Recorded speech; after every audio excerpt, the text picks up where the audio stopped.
Well, I got my 257H wheel horse here. I've been starting it with a screwdriver because the solenoid went out. Anyway, I hope that's all that is. I'm debating now whether or not to take the whole starter off or just try to get that solenoid off there and put a new solenoid on without pulling the starter off. So I guess I'm going to tinker around with it a little bit and see what happens. But new starter ranges anywhere from $150 to $500, and a solenoid that I could get around here was about $160. And I went on eBay and picked up a solenoid for $18. It's supposed to work, so we'll give this a try yet.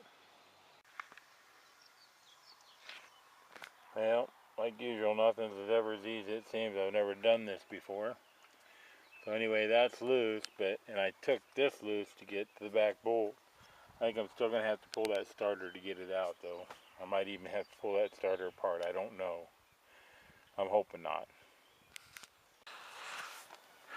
Well, like I said, I've never done one of these before, and if I would have been smart enough to take that wire off, I think it would have slipped out without taking the whole starter off. But it'll work good. We got her. It's all good. We'll get that off there yet and exchange that out, hopefully. This guy was a little bit of a booger to get off of there. This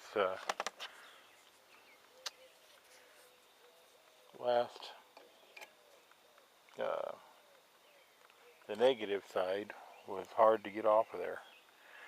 And that's just because I think it's kind of a little bit wore. But it appears that that is going to be the same solenoid. The only thing I think I may have a problem with is I'll have to make sure that I get that hooked up in there right. And I think I will do that and then tighten it down and then put the ground on and then put my starter back in before I hook up the positive. So we'll see how that goes here. That just hooks up into that little rod in there. I don't know if you can see that very good or not. It's dark. The sun went under. There's a little pin on that push-pull for to get the starter to engage. So I'm going to see if I can hook that all back up now and put it back together. Well, I don't know about, I got some clips of the rainstorm we had the other night with hail. It just poured like crazy, and when I leave this tractor sit in the backyard, it sits like that, and this old gas cap is not very good. And I drove the mower around over here and it killed on me. Well, we're not to the calm of the storm yet. The hail kind of went by, got a lot lighter, windier.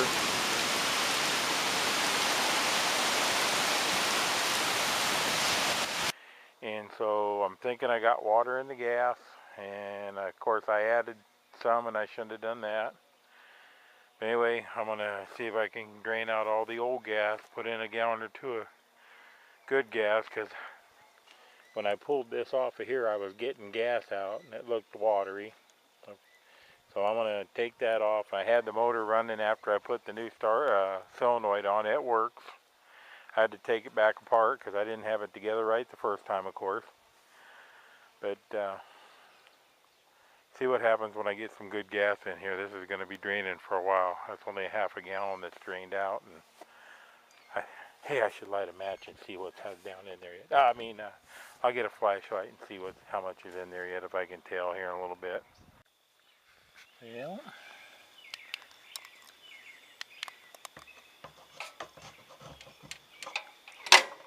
I don't know how much I can get out of there yet.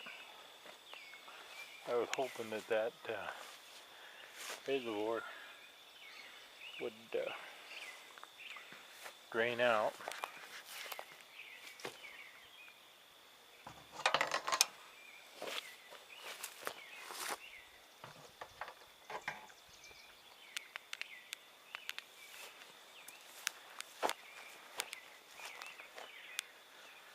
Yeah, well. Let's see what I want to do here.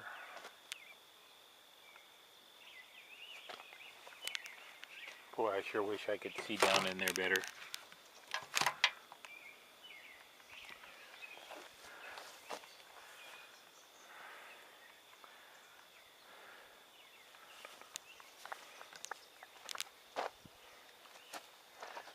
Yeah, the only thing next I'd know to do is start dumping some gas in there until I get some good gas coming out again.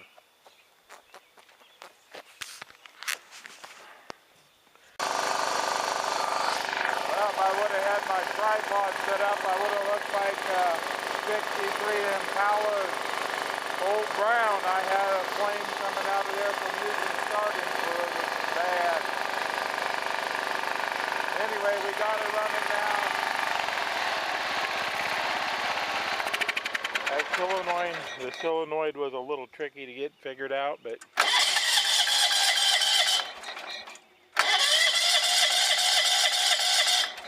well,